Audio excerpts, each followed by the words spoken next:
Welcome to Grapple FK, everyone. Just as a quick reminder, please do like and subscribe. We're covering Ian Heinisch against Brendan Allen today on the Teixeira Santos not on the card. I keep saying fucking on the card. On the main card. So yeah, Ian Heinisch, the Hurricane, Brendan All-In Allen. Similar records, both from the LFA, I think. They both came from the LFA, did they? Yeah, I think they did. Heinisch did. Yeah. Heinisch definitely did. I think Heinisch was the LFA champion at middleweight. Okay. Yeah. Heinisch is quite a lot bigger than him. 3 inches taller than him. 3 inches reach advantage, and 1 inch leg reach advantage. Wind breakdown. Heinisch is very good on the ground.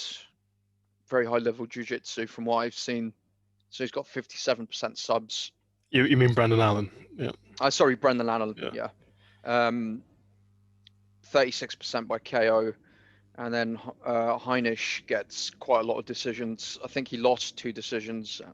His last 3 fights, he lost 2 by decision, and he most recently knocked Meerschaert out in the first round before Khamzat did. 2 months before Khamzat did. Average fight time is higher for Ian Heinisch. Knockdown average is also higher. Getting on to significant strikes, Heinisch lands more than he absorbs. Lands 51% of his significant strikes. Brendan Allen absorbs more than he lands, but I think that's part of his game plan. His game plan, from what I've seen, and correct me if I'm wrong, Andrew, is to kind of plow forward and take people down somehow. Yeah, exactly. Yeah. So, I mean, if you do that, you're probably going to get hit more than you land. His defense is less than Heinisch's, again, because his game plan is completely different. So yeah, his grappling figures overall are a lot better. His takedown accuracy is way higher. I think Ian Heinisch did wrestle in college, and then he dropped out. 2-time state champion in Colorado. Was that in high school, in college? Because I think in the college program, he dropped out. He was selling drugs, and they chucked him out. Yeah, I don't know. Now that you say that, I assume it's high school. Yeah. Yeah. Ended up in Rikers Island. Yeah. Apparently, no, he got arrested in Spain. Yeah, he was a drug dealer before he got to go into MMA. They found him with a kilo of cocaine in Spain, so he's fluent in Spanish because of the time he spent in prison there. Oh, good man. Good man. Good man. Well, found MMA. He learned something. He learned something when he was. Yeah, he learned something. You know. I mean, look at him. I'm sure he can survive in a Spanish jail. Yeah, I mean, he's pretty hench. I was thinking for middleweight. He's a big dude, yeah. Is he though? I kind of think he's slightly undersized because he's 5'11", and at middleweight. In terms of height, he's undersized, but he's hench, as we say in England. He is hench, but he's not. Yeah. You know, he's not huge. You know. No, Allen's bigger than him because, well, he's taller and he has a longer reach. Yeah. I do think Heinisch is slightly undersized because as a middleweight you get some real monsters. I mean, Luke Rockhold was 6'3" and jacked at middleweight, and so some of these guys they're big dudes. Yeah, Rockhold's pretty big. Yeah. That's an extreme example. He was enormous. Yeah. For middleweight, enormous. Yeah, but then even if you think about the others, Costa's big, Whitaker's big. Weidman, 6'2". Weidman's big. You know, some of the guys outside of top 15. Holland, 6'3". Yeah. A guy who Allen has a win over. Yeah, you're right. Izzy 6'4", but pretty slim. Yeah, Heinisch has got a problem. His reach is 72 inches. That's more like a lightweight reach. Yeah. That is a bit of a problem sometimes in some of his fights. That is a problem. Allen is not predominantly a striker. I mean, he does have decent. His striking's good enough to, set up a combo and take you down. Basically, it's decent. It's not bad for someone who's got. Yeah, I don't think it's that bad for someone who focuses on BJJ. Well, we always say this. You're always quite kind about people striking. Then I just shit on it completely. I think when you think of striking, you're thinking of it in a purely boxing context, and I think of it as striking in MMA, because obviously you do boxing, right? I do. So you're probably a bit more harsh. I'm a bit more lenient. I mean, he's definitely not the best striker in the middleweight division. He's not a striker. His whole game plan's to take you down, and I think for that game plan, his striking can be pretty effective. But Ian Heinisch is definitely the better striker. Yeah, for sure. I mean, so yeah, there's one thing to use your striking just to close the distance and get the takedown, which is what Brendan Allen does. He'll happily take 3-4 shots if he can get right up close to you and take you down. Yeah, he took some big shots from Holland. But yeah, considering this is the UFC, I kind of expect more. Like you don't have to just walk forward like a zombie and get hit 5 times. Yeah, he'll have to change that at some point. But middleweight division is so thin that he could probably get away with it for the next 1 or 2 fights. I don't think he'll get away with it against Ian Heinisch. Because Ian Heinisch, he does have knockout power. And I think if Brendan Allen does that and just walk forward, bear in mind, Brendan Allen doesn't have head movement. He moves his head, but it's not intelligent head movement. He's not slipping and countering. He just kind of goes like this. I think Ian Heinisch will catch him. And Heinisch has got power. I kind of see this a bit like the Gerald Meerschaert fight. Gerald Meerschaert is kind of... It's the same thing that kind of happened with Khamzat. No head movement, not really thinking about countering the strikes, and he's he was running away from Khamzat, though. I don't think Allen's going to be running away from Ian. Well, Allen's going to be walking onto Ian Heinisch's right hook. I think. Allen's got a pretty good chin, though. He's been hit a few times quite hard, and he's just walked through it. Whereas Meerschaert's had a lot of fights. 40 or so fights. Yeah, that's true. But yeah, no, it's possible that Ian could knock him out. He does have KO power. But I mean, it's a contrast of styles again, right?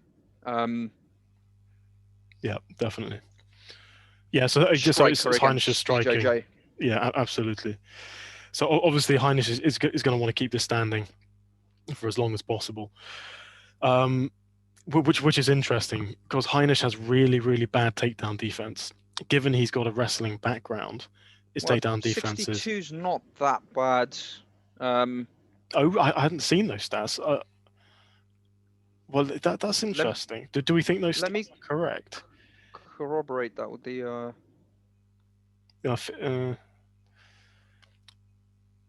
59 on this. Okay. But if you scroll down to see his record, I mean, apparently he's clearly stuffing a lot of takedowns. But against who was it? Cezar Ferreira, he was taken down 5 times. Antonio Carlos Jr. took him down 4 times. Sorry, who took him down? Yeah. Cezar Ferreira and Antonio Carlos Jr. Yeah, so actually, to be fair, maybe it's not that bad. But it's interesting because on the ground, Ian Heinisch, so for example, against Antonio Carlos Jr., who is an elite jiu-jitsu guy, Cezar Ferreira, who is also good, and also Derek Brunson, who's a high-level collegiate wrestler. He's not dominating on the ground, but he's defending most of it. It's all in the scramble, and you can see that wrestling pedigree. He's creating just enough space to be able to defend. And either get on top or disengage or just make the other person work really hard, never allowing them to get a controlling position. So that's interesting. And Antonio Carlos Jr. has submitted a whole load of people. Cezar Ferreira has submitted a whole load of people. Couldn't do it to Ian Heinisch. And they couldn't even control him enough in one place to land any ground and pound. That's interesting. It is interesting. Because Brendan Allen is super, super good on the ground. So can Brendan Allen do something that Cezar Ferreira, Derek Brunson, and Antonio Carlos Jr. couldn't do? And I honestly don't know. Yeah, apparently he's been training with Brendan Allen as well. I mean, with Derek Brunson. Because Brendan Allen is super dominant. He beat Kevin Holland on the ground, and that says a lot. Yeah, I mean, Kevin Holland nearly had him out of there with a rear naked choke. He did, yeah. Yeah, nearly. He didn't tap though. He's very tough. But yeah, I mean, the way he was like kind of reversing positions and going for submissions, it looked very high level to me. And they were both brown belts at the time, but Allen just looked like a league above compared to him. Yeah. And I mean, but yeah, this is interesting. This is a very tough one to call. Yeah, it is. Yeah, I'm just thinking of Brendan Allen's fight against Kyle Dorcas. That's actually Daukaus. It's a German name, but they call him Dorcas. Yeah, his brothers in heavyweight. Yeah. So Kyle Dorcas took him down on a single leg. Then almost immediately, Brendan Allen is reversing the position. It's just a very, very high level of jiu-jitsu there. I really don't know. Part of me thinks that Ian Heinisch can scramble sufficiently well so that Brendan Allen cannot get a particularly controlling position, so that he doesn't get his back, he doesn't get him into side control, he doesn't get into full mount, any of that kind of stuff. I kind of think that wrestling base, from what he's seen from his previous fights, is good enough to avoid that. And if Heinisch can keep this standing, and Heinisch's striking isn't the world's best, but it is decent. He's explosive. He comes forward and he lands bombs. It's better than Allen's, though. Yeah, for sure. Yeah, for sure. And I think if this stays standing, Heinisch is going to ruin Allen on the feet, ruin him. Yeah. Whether that's a knockout or a decision win. So Heinisch hasn't been submitted in the UFC then? No, he's lost a couple of decisions. Yeah, he lost a decision to Akhmedov and Brunson. And Akhmedov, I believe, is a master of Sambo. Cezar Ferreira, you said, is a BJJ black belt? I assume he's a black belt. He's a very good grappler. Yeah, so as you said, this is a classic clash of styles. Yeah. I honestly don't know how this is going to go. If it stays on the feet, Heinisch wins. If it goes to the ground, I just don't know. Yeah. And the thing is, it's the pace, it's the grappling pace that Allen can put on you as well. It's not just that he tries to take you down immediately. He can hang off you. He can go for continuous submissions. That can wear people out. It can, but Antonio Carlos Jr. tried that, and by the third round, he was knackered. Absolutely knackered. Carlos Jr. was? Yes, yeah. Yeah. But how big is Carlos Jr.? Brendan Allen is a big dude. Him hanging off your back. Carlos Jr. is a big boy, 6'2" and fairly well built, I think. Bigger than Brendan Allen. I just want to see how that fight ended against just 1 second. Yeah, this is a tough one.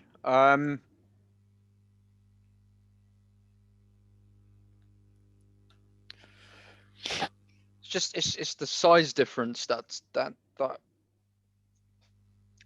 making me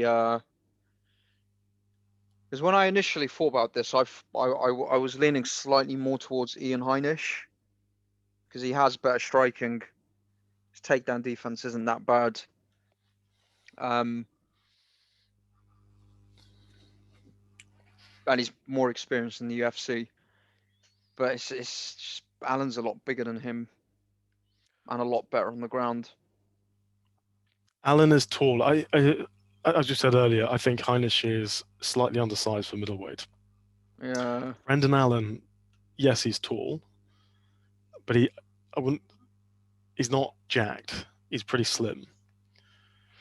Yeah, well, I mean, you can't be 6'2", 6'3", and be ripped unless you're be jacked unless you're Luke Rockhold at middleweight. I have no idea how Luke Rockhold had that physique at middleweight. Looked fucking massive. Yeah, I just guess he was able to cut an awful lot of weight. Yeah. So for me, this all depends on the odds. I wouldn't be looking to put this in either of the cums. Yeah, definitely not. I'm staying well clear of this. But depending on the odds, I'd be looking for some value on either side. So we can look at that now. Let's check Topology as well, just for a full overview of their respective records.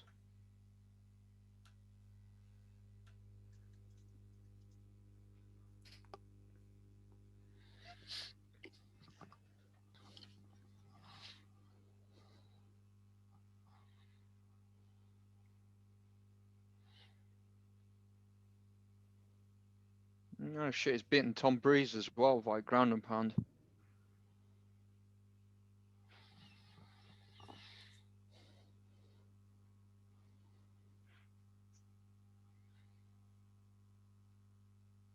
Okay, so he's only lost decisions. He lost to Trevin Giles a long time ago via rear naked choke. Well, 4 years ago. He's got an extensive amateur record as well. Brendan Allen. Check Ian Heinisch.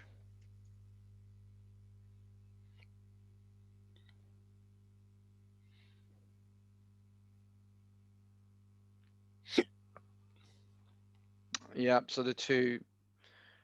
Okay, so he's been submitted in the LFA by Marcus Perez, who's now in the UFC, I believe. Or was in the UFC. Yeah, he was.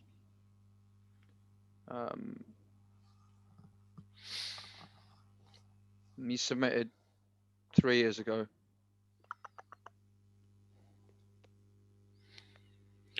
Who do you think the favorite is for this fight?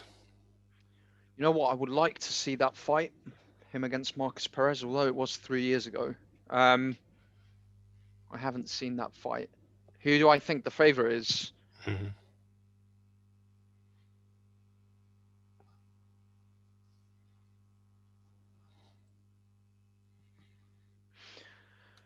I honestly have no idea. Maybe Brendan Allen, because he's on like a 3-4 fight win streak.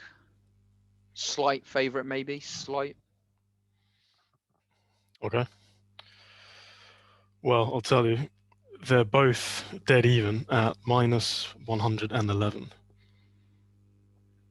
Fair enough. Which kind of ties into what we're saying. Yeah, which is why we're confused as fuck. Yeah. Yeah, this is yeah, it really is a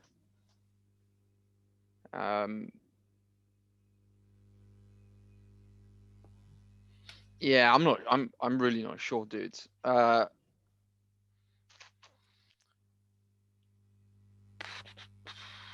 When was Allen's last fight?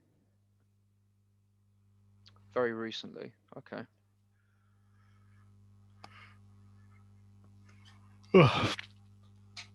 Yeah, so if I had to make a prediction, I would say Ian Heinisch, because we know he's got the advantage on the feet. That's locked in. We don't know if Brendan Allen can do much damage on the ground. Well, he got Tom Breeze out of there with ground and pound. Yeah, but Tom Breeze is not. He doesn't have a wrestling background. Yeah, good point. He had some effective ground and pound against Holland as well. In parts. That's the only thing. I'm not sure he can keep Ian Heinisch down. Yeah, he's a very strong guy. That's the thing. It's all about the scramble, and he fights for every position.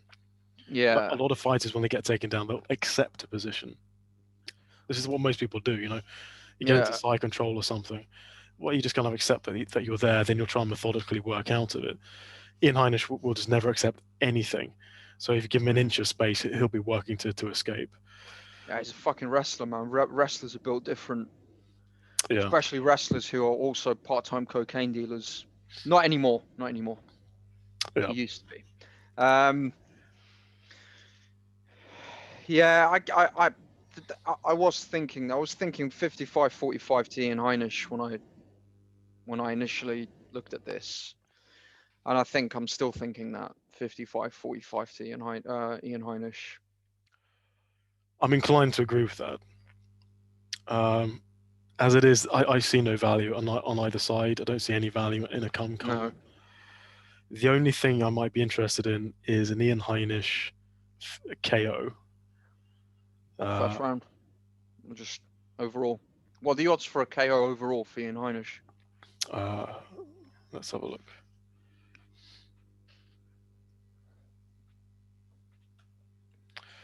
Okay, so an Ian Heinisch KO is 5-1 plus 500. What, in the first round or just overall? Overall. Oh, really? Oh, I'm definitely putting money on that. Yeah. I can definitely see that happening. Yeah, although Ian Heinisch hasn't KO'd many people in the UFC, the way that, well, he's KO'd 2 people in the UFC, KO'd, one with elbows. The way that Brendan Allen charges forward. Yeah. I could, makes sense. It does make sense, yeah. So Brendan Allen submission, 4-1. Yeah. When you put a $5 on each, mate. Yeah. So something tells me Brendan Allen is going to have a difficult time getting a submission.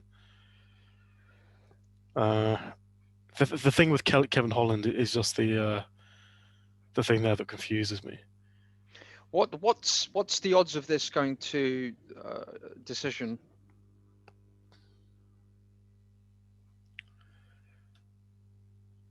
8-13. So what's that? Not great.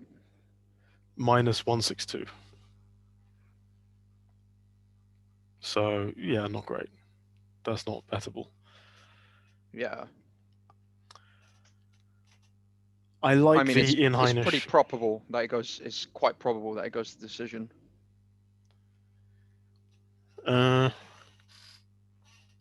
Yeah.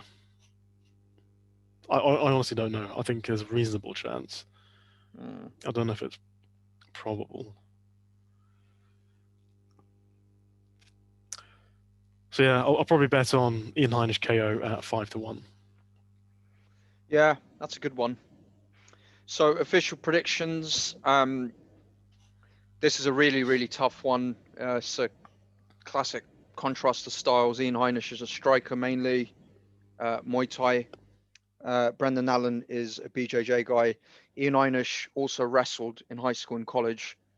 I've got him. I think he'll win 55-45. What shall I say? I think he'll win via decision.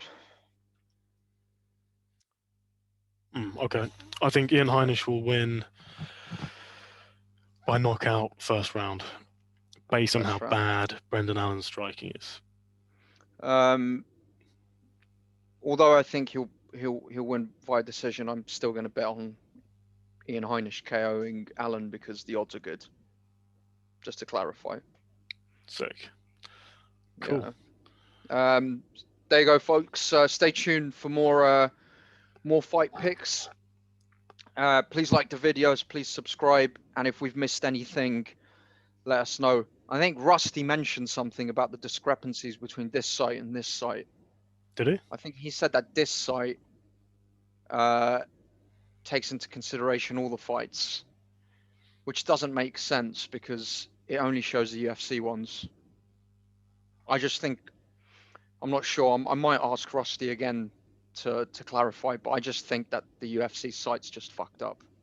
Yeah. Yeah. Yeah, for sure. Yeah. But yeah, shout out to all the viewers. Hope everyone's doing well. We're about to go into another lockdown, so shit's gonna get boring in London. But yeah, see you soon. Take care. Bye.